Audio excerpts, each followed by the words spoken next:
আমরা এখন দেখতে যাব যে রমজান মাসে একজন টিকটকারের কি পরিবর্তন হয়।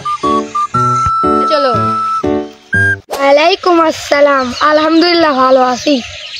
ভালো আছেন? সে নেই ভালো থাকলাম, আমি তো শুধু এমনি করলাম।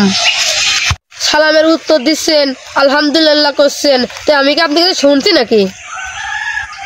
এরকম করা মানে কেরাম আছে, এই একবারে কয়া দিলাম।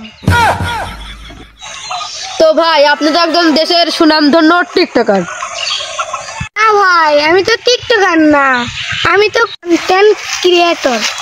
তা ভাই, আপনি করে কন্টেন্ট তৈরি করেন? তা টিকটক, ফেসবুক না ইউটিউবে? না ভাই, আমি টিকটকে কন্টেন্ট তৈরি করি। তা আপনি টিকটকে ভিডিও করেন? আপনার টিকটকে ভিডিও করেন, তবু আপনি টিকটকার না? বাহ।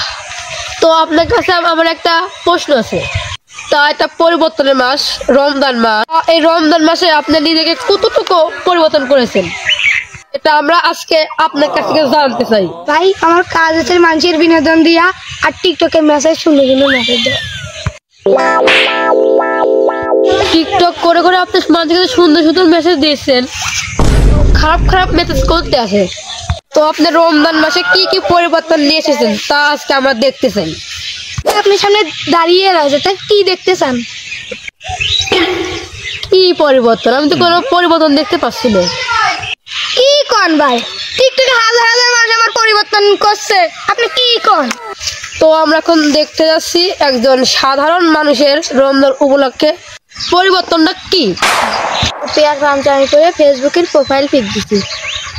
ফেসবুকে টুপি আর পাঞ্জাবি পরে প্রোফাইল পিক দিছে, তাহলে মানুষ মনে করবে ভালো হয়ে গেছে।